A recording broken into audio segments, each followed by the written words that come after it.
आईसाहेब, या गोष्टीसाठी एवढं का अडून राहतायत? मीरा, मी काय म्हणते कळतंय ना तुला? आईसाहेब, वेदा किती रडत होती पाहिलत ना तुम्ही? आपलं काहीतरी चुकतंय. अगं मीरा, लहान मुलांना या गोष्टीतलं काय कळतं? हा, तू तू ठरवलंयस ना आता. अथर्व, तूच समजावून सांग ना तिला.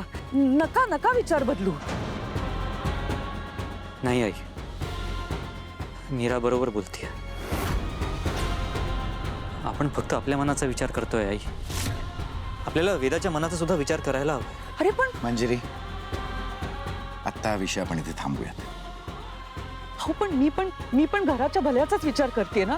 माझ्या शब्दाला काहीच किंमत नाहीये का अथर्व?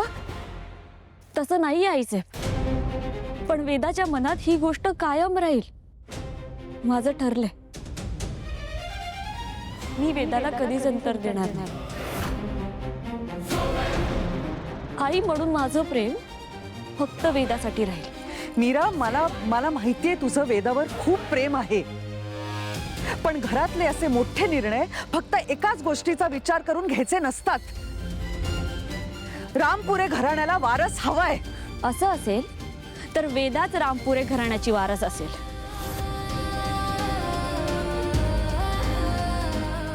अगं पण मुलगी घराण्याचा वारस कशी असू शकते? मुलगी वारस का नसू शकते?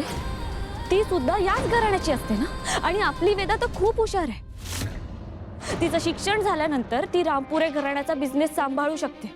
तिच्या बाबांच्या खांद्याला खांदा लावून ती काम करू शकते. मग कशाला हवाय वेगळा वारस? हे बघ मीरा, सगळ्याच गोष्टींकडे भावनिक होऊन बघता येत नाही.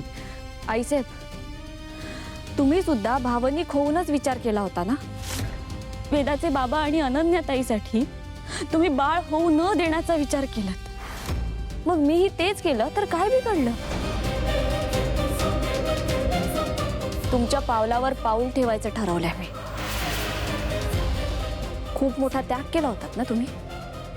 मी सुद्धा तेच करणार आहे.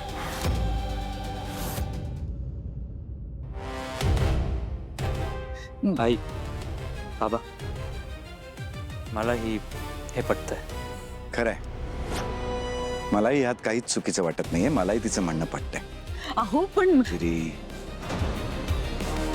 मीरानेच मंजिरीची शिकार केली, म्हणजे सोन्याहून पिवळं झालं. आई, बाबा, आम्ही आलोच.